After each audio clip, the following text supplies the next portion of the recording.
meeting is supposed to start, but Miss Kamish Ahmed, I don't think we have a quorum as yet. Yeah, Chair, we don't have a quorum. Presentation can go ahead, but no decisions can be made. So we can try to call Mr. Pretorius in. Okay. If I can. So, I'll contact Mr. Pretorius quickly.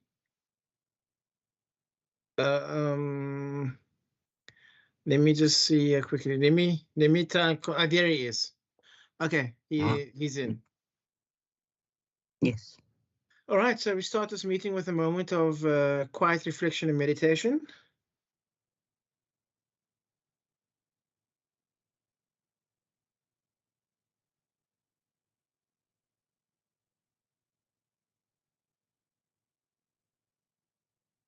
Thank you very much. Excuse me, I just got a bit of a cold. I'd like to welcome the members and especially to Mr. Michael Hendrikse from the IEC. Just for the record, can I ask the members to introduce themselves? My name is Christopher Fry, and I'm the chairperson of the standing committee. Afternoon, Deirdre Bartman. Afternoon, Chair, Gerrit Pretorius. And I see that's all the members currently on the platform. I don't see anybody else, Ms. Kamish Ahmed. No, Chairperson.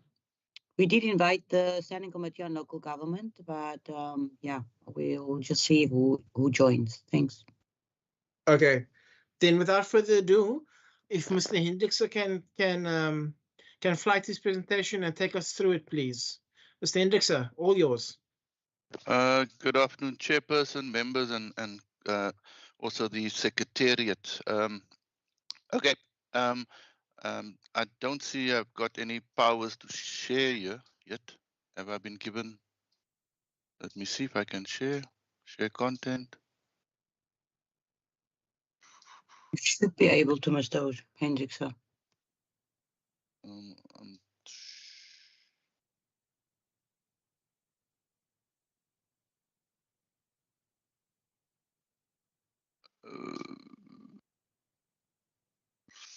Can you see my presentation? Yes, we can. Yes. Can you put it in presentation mode, please? Okay, we'll do so.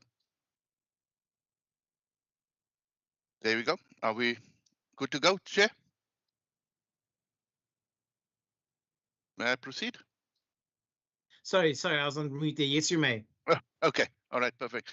Thank you very much for the opportunity once again, members, to give you an update of where we are. What I've done is just highlighted the areas I will be touching on. Outreach, voter registration, our recruitment, where we are in terms of our staff matters, the material and logistics as we are preparing for registration. Just give you some instances of that we're still busy with vacancies that we still have to continue, obviously, and you'll see why I raised that when we come to challenges. And what I've done, Chairperson, is then I've kept the level of detail in my main presentation very light, but I've added annexures that will contain much more substantive information for those members who actually want a little bit more detail, for example, on which correctional services centers we're going to, etc., etc. So just in terms of our outreach event status report, the IEC sets in terms of its APP a number of events that we have to reach in a financial year.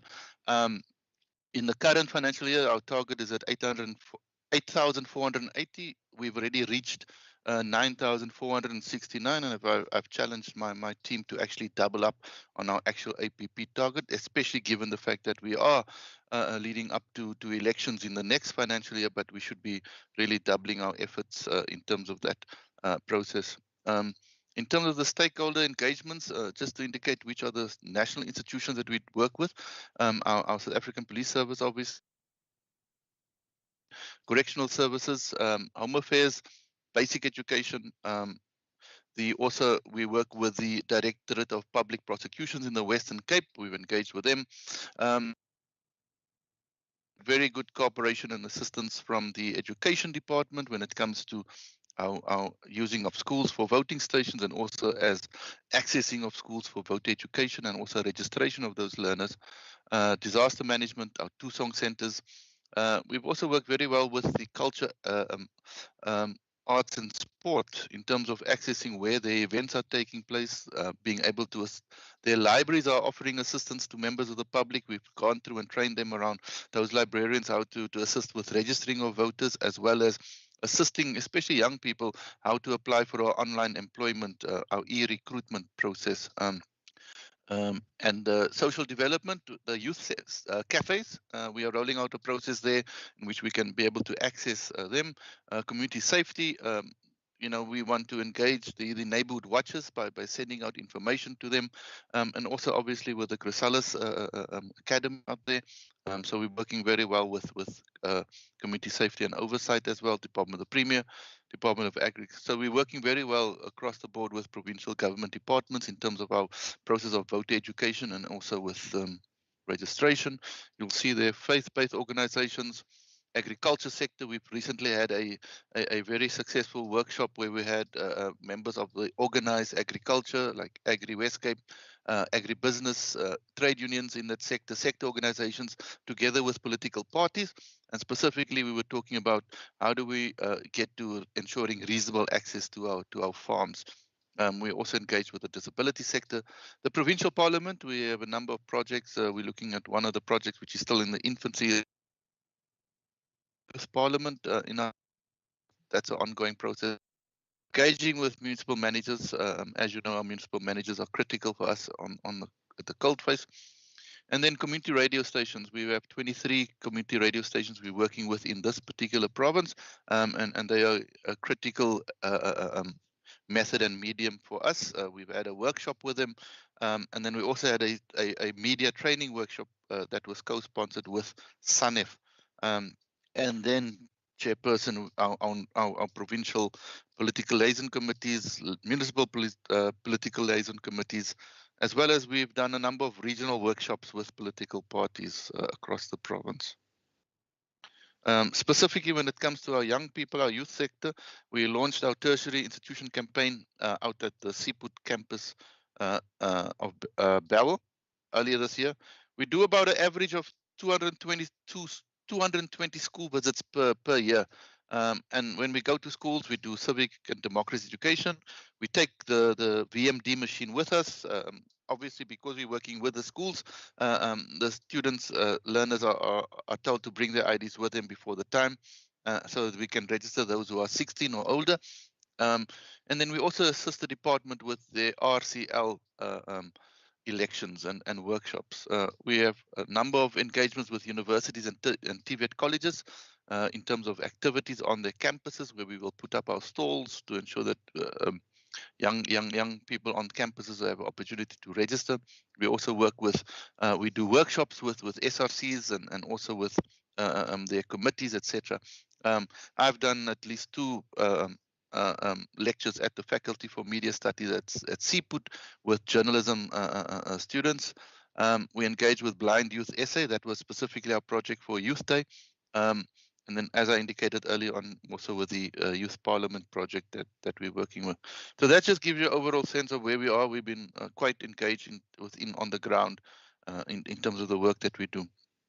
So where we are now, in terms of voter registration events, firstly, targeted communication and registration. Chairperson members, this relates to where the IEC goes through a process and we have to relook at our voting districts. And in a number of cases, we need to what we call redelimit these voting districts, either because of new developments or because venues are no longer available, or just because of the increase in the size of the population within a particular area. Obviously, this redelimitation takes place within the existing ward boundaries. We cannot go over that. At this particular stage, the MDB will only be doing their ward boundary demarcation process or review after the national elections. So by this stage, we've got, in our case, we have 84 voting districts that were affected by our redelimitation. And in the months of August to October, we've been doing pamphlet drops. We go out in the communities, loud hailing, etc., to tell those particular communities that their voting district boundaries have been affected, and if there is a new voting station, we tell them where it is. Where we can, we will register those voters. It's not always possible. Especially in some of our areas, for example, at gated communities, we don't always get access to that. In which case, we leave the pamphlet behind and say, please go online, or please come and register or re-register on the 18th and 19th of November. Then, Chairperson, obviously our big event in this month, later this month, 18th and 19th of November, where we will be opening up all our voting stations, 1,572 in this province, but across the country. Where South Africans can register for the first time, re-register, and that is as important as registering, I think, because I think we're very mobile population, and people move. This is an opportunity for South Africans who are already registered to update their registration details, just confirm where they are, make sure their addresses are still there, like as captured, that they haven't moved, and they need to make sure that they have the new addresses. We're also hoping to do out of country registration weekend sometime in November. That is the plan. It may move, but we want to ensure that even those South Africans who are outside of South Africa have the opportunity also to register so that they can participate in the elections next year. Prisoner registration, I should say. We have 34 correctional facilities within this province, Chairperson, and we have engaged with those correctional facilities. Our IEC staff will be doing voter education between the 15th and 19th of January next year, and that will be followed up the next week with voter registration. Obviously, like all South Africans, prisoners must have their IDs with them in order to register, and that's why we've already engaged with the correctional facilities to ensure that they inform the prisoners that they need to make sure that their families send in their ID so that we can do that for them when we visit. Again, Chair, you'll see in the annexures, I have provided details of the correctional facilities and the dates that we will be going there. Typically, one agent per party can observe the process, but it is strictly managed by correctional services. You cannot come with your party T-shirts, etc., etc. So, given the security situation, obviously within a prison or correctional facility, our second registration weekend we hope to do around the 3rd and 4th, Chairperson. I put a little asterisk there because obviously that has got to do with when the election will take place, and the announcement that we hope the President will make around a date for that thing so that we can have it. But at the moment we're working around the 3rd and the 4th. And then, Chairperson, online registration, it's always available to South Africans. You go to our website, it's straightforward. There's a guide. All you need to do is make sure you have you can upload a copy of your ID and enter your details, your residential address, etc. And you will then also get a OTP to your cell phone, just to make sure that as part of a security measure, so that we know that it is you, and that you will then within 24 hours get a notice to say that you have been registered or your data has been updated. Currently, Chairperson, at the 30th of October, we had 3.122,735 voters registered within this province. Municipality, obviously the metro being the highest number of voters in this province. What we've also done is break it down per age group. One thing I just want to tell members, and don't be too concerned. You'll see here on the one slide I've got 3.122,735. In the next one it's 3.112,745. What happens is, because the voter registration system is open and it's continuously busy even now, my data will keep changing. So when we did the one slideshow breakdown, it had 735. Couple of minutes later, or whatever, it was 745. So it keeps moving. The final voter registration will be determined on proclamation where we are. Chairperson, this tells a story in it of itself.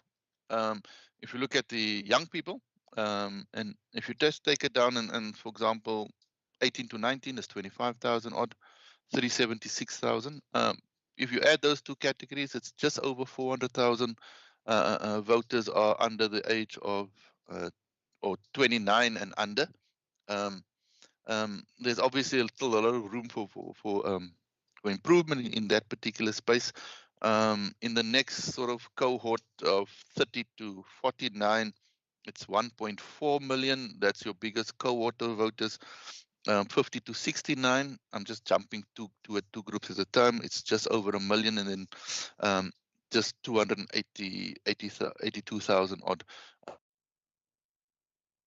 and older. So that's more or less a breakdown of age. Obviously, we as IEC are continuing efforts on registering and going out and encouraging young people to register, and we that's part of our central message when we're engaging all our stakeholders, including with political parties. Go out and encourage young people to register. You know, your right to vote is almost non-existent, if you want to put it that way, if you're not registered. In other words, there's no way you can vote if you're not registered, and that is critical. If you want to make a conscious decision about voting or not voting, first, at least make sure that you are registered. But we will hope to continue with this project, and we hope that as we go forward with registration weekends and online registration, that the numbers will continue to go upwards. Staffing, just to give you an idea, in the province we have 73 permanent staff. In other words, 1 in each municipality, and then we have about 17 staff at the Svolde and the provincial office, etc. So expansion staff, these are staff that we bring on a temporary contract in the run-up to the election. We have the assistant project coordinators, APCs, that's 52. They are based within the municipalities. We have municipal outreach coordinators, MOCs. There are 42 of them. They coordinate within municipalities the outreach projects. Then we have the democracy education field workers or facilitators. There's 207 positions there. Project specific expansion staff. These are staff members that we employ within the provincial office. And then, Chair, we have what we call area managers. They are responsible for a particular number of voting districts to coordinate logistically what is happening in that space. We are in the process of our recruitment for our registration staff, 4,715. And yeah, I must say to you, Chair, in terms of where we are at, you know, the numbers will move up and down in terms of that. We had, for example, the last check, 4,659 of those positions were filled, but that numbers are changing all the time, and I'll tell you why. One is that as these staff who are going to work on registration weekends, some of them become employed, some of them move, and then we have to refill their positions, or they don't want to work for us. So it's a bit of a movement at this stage, but by the time we have registration in 2 weeks' time, we then hope to be fully staffed. There's three staff members per station for the purpose of voter registration weekends. Chairperson, all our registration staff, our supervisors are vetted at the municipal political liaison committees.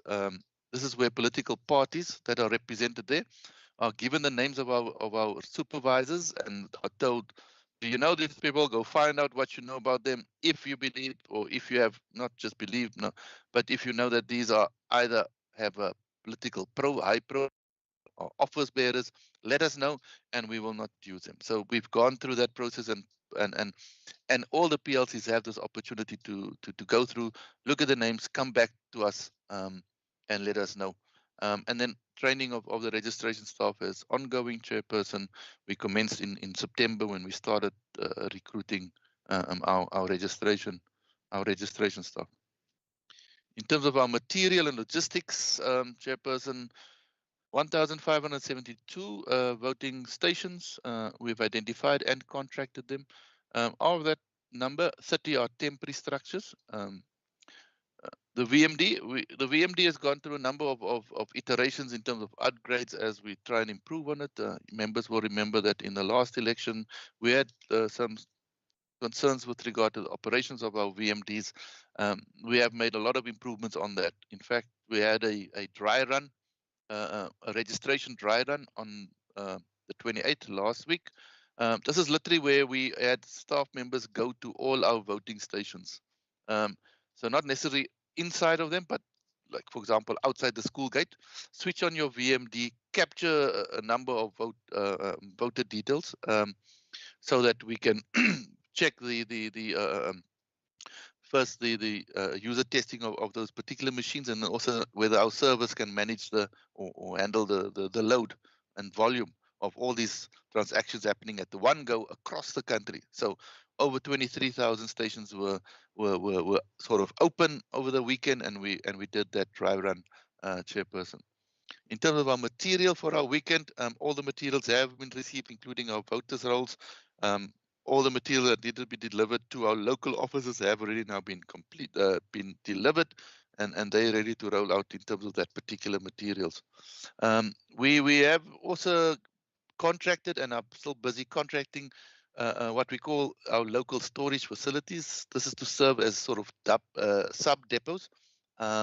So in a municipality with a number of things, instead of just having the local office, we'll identify a couple of sort of local storage facilities that can help us with the movement of material, and also come next year when it's elections, to also assist us with capturing of results for the voting districts that fall within the area of that facility. Just to give you a quick update, Chairperson, where we are with, because we're still carrying on with by-elections and PR vacancies. We've had 5 by-elections so far.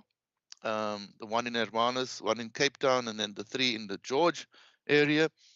We have the next by-election next week. It's in Swartland, Ward 7, there by Abbotsdale, Kabastkraal area. And then on the 6th of December, we're also having a by-election in Ward 9 in Saldanha Bay.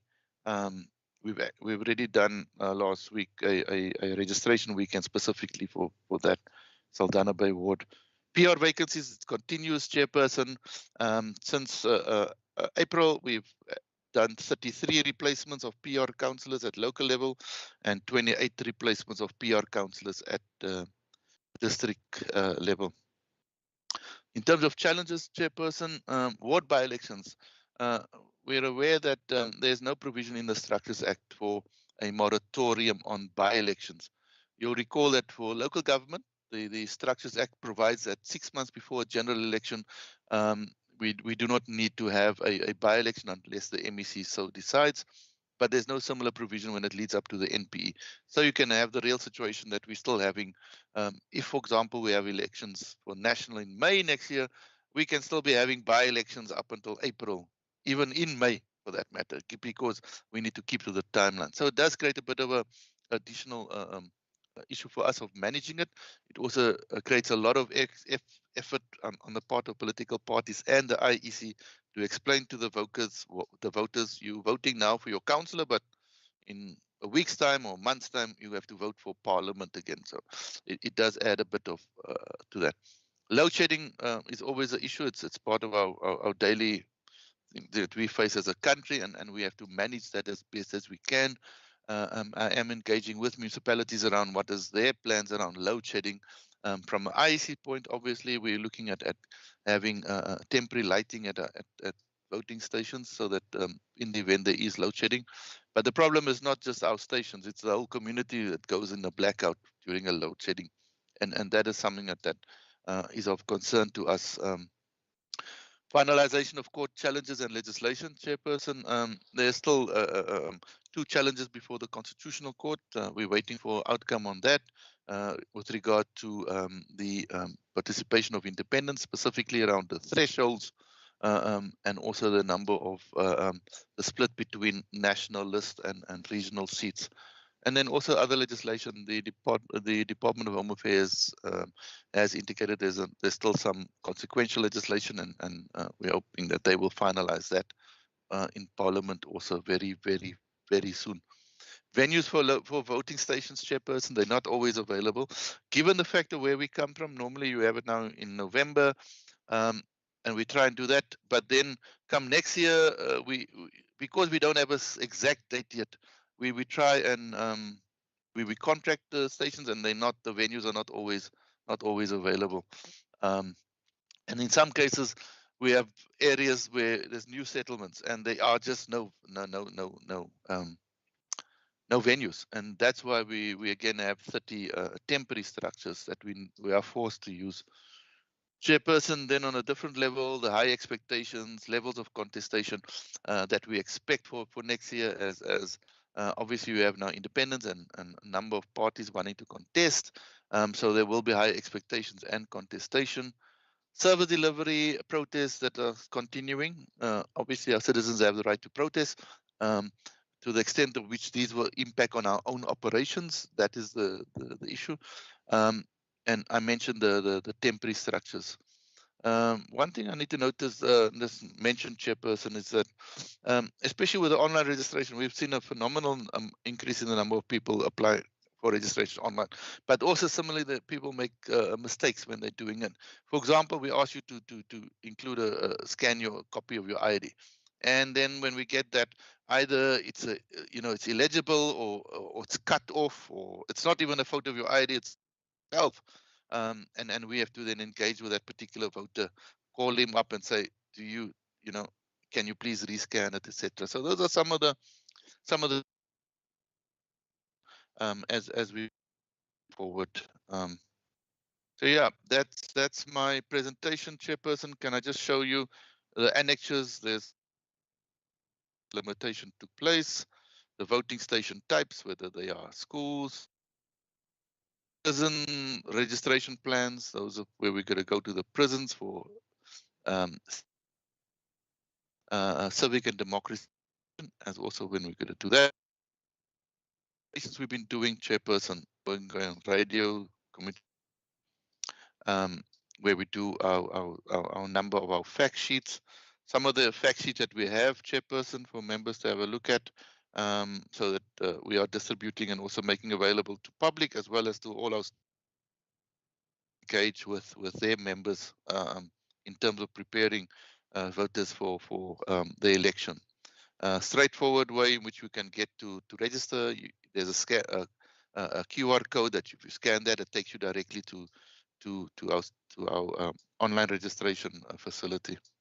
Yeah, so Chair, that is my presentation, Chair. Thank you very much.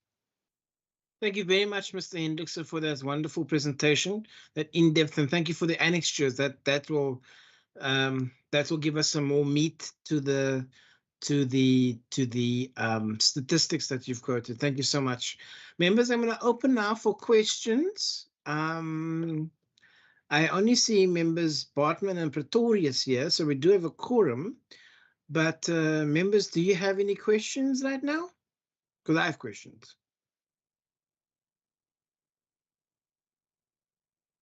Going once? Going twice? No? Okay. Mr. Hendrickson, my questions are the following. On the slide that said the schools, that was slide number 5. I said an average of 220 school visits per annum. I'm assuming that's only high schools. Is that going to be enough to accommodate all the high schools in time for an election? Because we can catch, as I understand it, you can register from the age of 16, but you can only vote from the age of 18. Will that be sufficient? And I'm mindful that we have the Standing Committee Chair on Education in the meeting as well, so she can also add anything that I've missed out there. Then the out of country registrations on the 25th and 26th November. I'm assuming that will be done at the various embassies.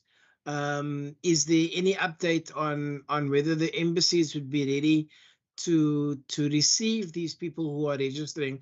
Because sometimes people have to travel quite far distances for the out of country registration.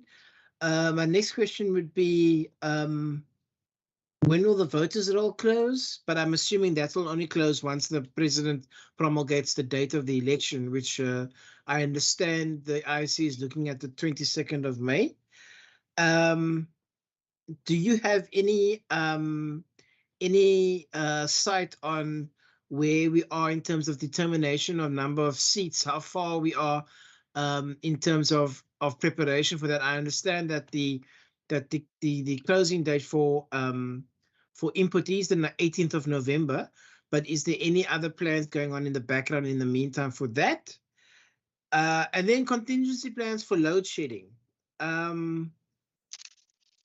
How much, what's the budget for contingency plans for load shedding, and what will the impact be on the results coming through and then voter turnout, for example? Because if it's in May, then it will get dark fairly quickly after, I'm guessing, after 5:30 in the Western Cape. You know, how much will it cost, and what do we foresee the impact to be on that? That will be my questions right now. Over to you, Mr. Hendrickse. Okay, thank you very much, Chairperson. Schools, yes, Chair, it's generally the high schools we go to, and remember, this is not only in the 1 year. We've been going to schools continuously, so it's not just now that we're doing it, Chairperson. So we hope to achieve it.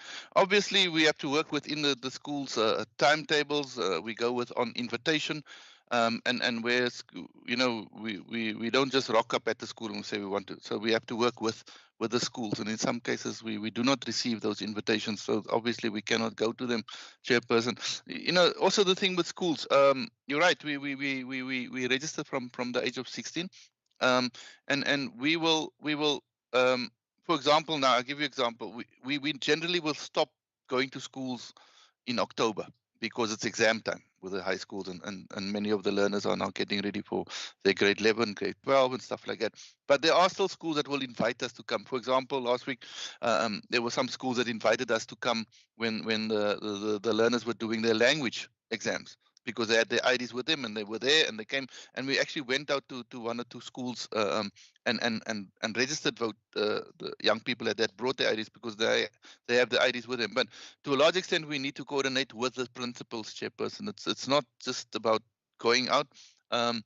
Also, I'd like to go to every school every time, but the resources are just not there, and we are working with the department. And Chair, it's not just about the registration. For example, we work with the department, but that's sort of a medium-term project, if you want to, where we're looking to work with a curriculum development unit, with NGO and ourselves around content development for civic and democracy education, so that within the life orientation learning area, we have a consistent and structured CDE within that. At the moment, you have different educators having different approaches, etc., depending on where you are.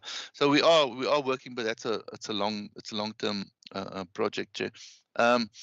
If I move to the out of country, yeah. Look, Chair, yes, we want them to go to our embassies, but what the IEC is also doing is we're also working on a online facility, so that those who are out of the country, living out of the country, they're permanently there, but they're still South Africans, they can apply online. But that system has to be developed. We're currently developing, but there are certain modalities that is different from the one that you and I will use inside. For example, we're not going to allow you can't communicate via cell phone.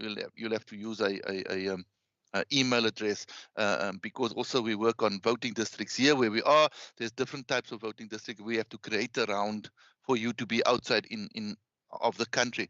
But we are working on that system, so that South Africans who are outside of the country can actually also then go online and register and make it so easy, and then they won't have to make those trips, because, Chairperson, we're also aware that in some countries we only have one embassy, and it's very, very far to travel. I mean, for example, in Australia, you must come to Canberra, etc. So yeah, we're aware. That's why we're working on making that available, and they will have that opportunity way before the voters' roll closes to do that process. Speaking of voters' roll closing, you're right, Chairperson. We work on about May as a possible date, simply because it's the first possible day that the president and the premiers. Remember, each premier also has to proclaim their respective provincial legislature election. So we are working on that. And if we work on May, then the expectation is that if it is going to be in May, then the the proclamation will have to be sometime in early in February. Sorry, Chair. So we have to obviously work within that particular time. So generally that should be determination of seats. Yes, Chair. The IEC is busy. We've sent out our and it was published in the government notice. It's actually the 13th of November, Chairperson, when the closing date for representations are to be made to us. So as soon as we receive that, those representations, obviously we have now the census figures. We will then be able to work through a process of then determining the number of seats in these particular provincial legislatures. We are working towards making sure that, I think it's by December, we need to finalize that so that we can also then publish that, and so everybody can know, especially the political parties, how many seats are up for contestation within the respective provinces. I'm not sure where your process is, Chair, because the Western Cape is obviously running its own, the legislature is doing its own process because it's doing that so in terms of our provincial constitution. Load shedding, Chair, as I indicated to you, we work on where we are within the voting station. We are limited in our own capacity to deal with load shedding nationally or even within a municipality because it's a general problem, and the IEC cannot necessarily. What we will be working on is how do we manage a particular situation of, for example, like you said, we can have temporary lighting within the station. When do we, how do we manage the situation where if lights go out at 2 o'clock and they're still counting, what do we do? When do we decide what we do at that particular station? Do we count at the station? Do we move the counting to a different venue where there is, depending again also on the level of load shedding and how widespread it is and where we can go to. In terms of the results capturing, also, Chairperson, we're also working in this particular province around capturing sites so that even if in a particular area we have load shedding, I'm talking specific, for example, in the metro, you can then actually capture the results at a different venue from where at the local office, whether it is at our results center or at the even at our provincial office where we have generators and stuff, or even other municipal buildings that will have a continuous standby electricity facility. So we are working around our business continuity planning on that particular process, Chair. But as I said, it's a national problem. And it's something that I know that at the national level, our commission has been engaging with the Minister of Electricity and I think also with Eskom around ensuring that we minimize the load shedding that during that week of elections. Because as you rightly say, Chairperson, it does get dark. It's no matter that, as I said, that we have lights within the station, but the whole area outside of the station is dark and people need to traverse that darkness. So, yeah. It is hoped that voters also being aware of the fact that we have possible load shedding will not wait for dark. You can apply for a special vote to come to the voting station on the Monday or the Tuesday, or you can just come early and vote at your voting station on election day. But there's also a level of responsibility on our voters to also see to what extent they can come during the times that we can minimize the impact of load shedding. Thank you, Chair. Thank you, Mr. Hendrickson, for those substantive comments and answers. Member Pretorius, I see your hand, sir. Thank you, Chair. Chair, I hope I didn't miss this. As far as the out-of-country registrations are concerned, I think the date, I don't have it in front of me, but I think the dates are somewhere in November. The question is, yes, I think, yeah, 25th and 26th of November. The question is, if you live out of the country, can you register in South Africa for an out-of-country address, if I can put it that way? That's the first question. And secondly, does one have to be physically present in the capital or wherever the voting takes place abroad, or is there such a thing as a postal vote, or I assume a special vote, but that I presume would also be nobody's going to come to you. You would still have to go to the venue of the VD, if I can put it that way. If I can just get some clarity on that, please. I'm clear. Thank you, Chair. Okay, I'm going to speak under correction, member, if you don't mind, because I don't know the specific details of out-of-country registration.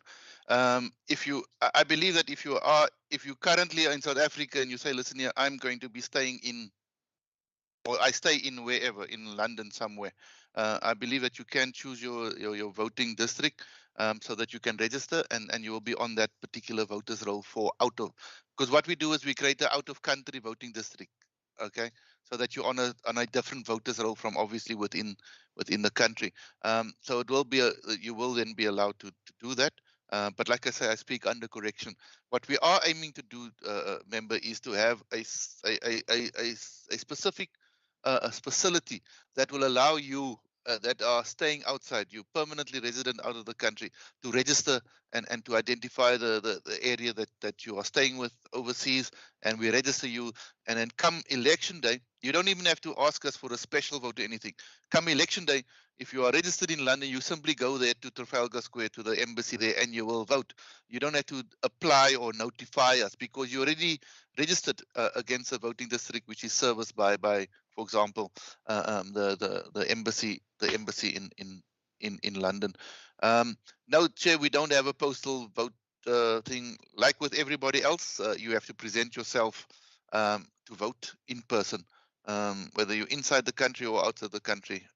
You need to present yourself physically at the voting station.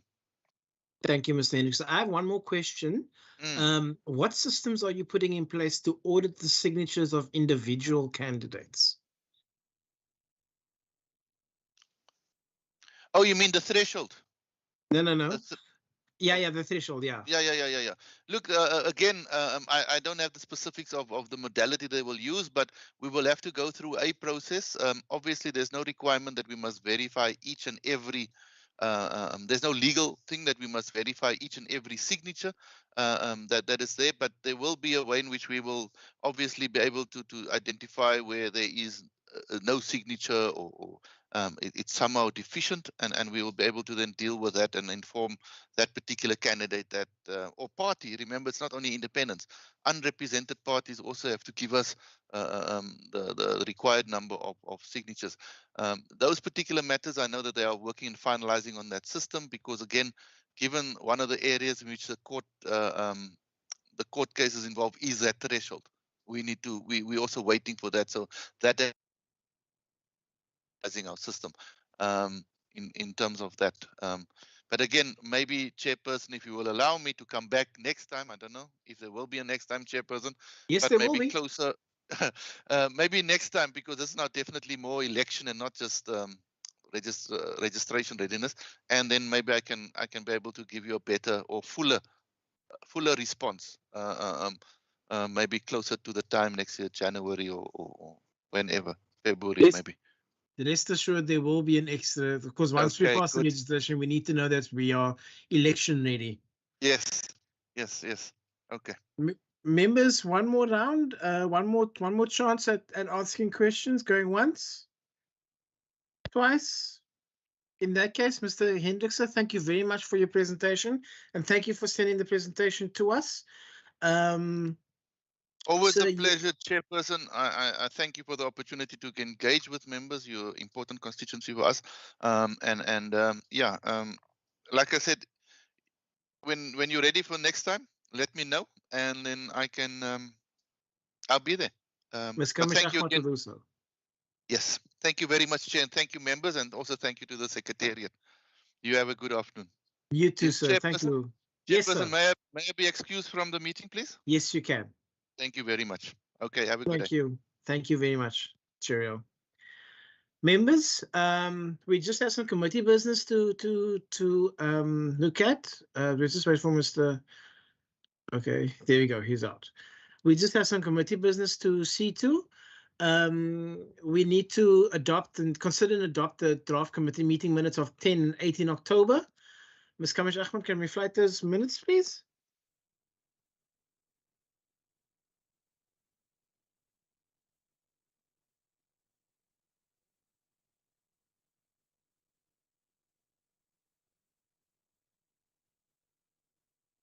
Right. Chair, can you see? Yes, we can. Okay. If you can make it a bit bigger, it would be great. There we go. Thank you so much. Right, the meeting of Tuesday, the 10th of October at 8 o'clock. That was the annual reports meeting. We go down to page 1, page 2,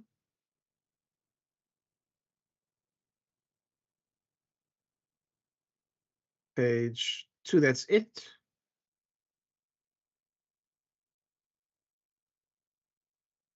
And page 3. Can we have a mover and a seconder for the minutes, please? Move to adopt. Thank you, Member Bartman. Member Pretorius? I second, Chair. Thank you very much. Meeting, the minutes are so adopted. The minutes of the 18th of October, please, ma'am.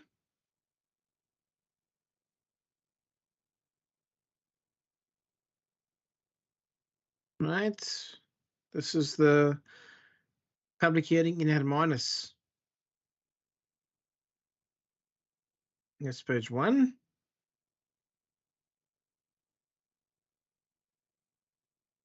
And that's page 2. Can we have a mover, please? Move to adopt. Thank you, Member Bartman. Member Pretorius? I second, Chair. Thank you very much. Second.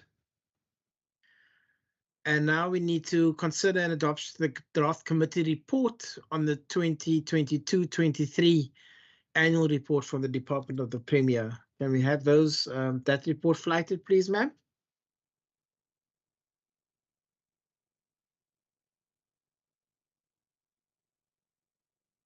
All right, that's page 1.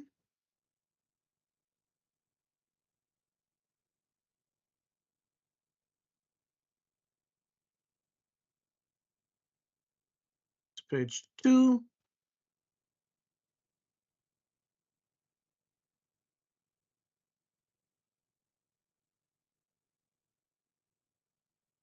Page 3.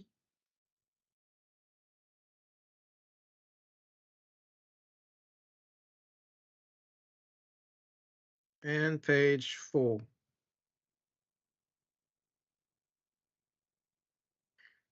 Can we have a mover to adopt the report? To adopt. Thank you, Member Bartman. I second, Chair. Thank you, Member Pretorius. That that concludes the committee business. Are there any resolutions and actions that any members would like to bring up right now?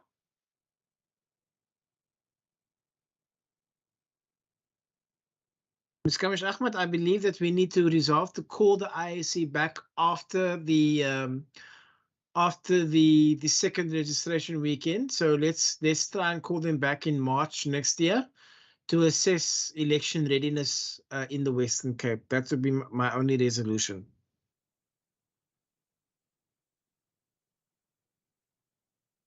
Ms. Ahmed? Noted, Chairperson. Thank you so much. Members, if there's no further business, thank you so much for your attendance. And I apologize that we had a meeting while the Springbok team was on their victory parade, but thank you for your attendance.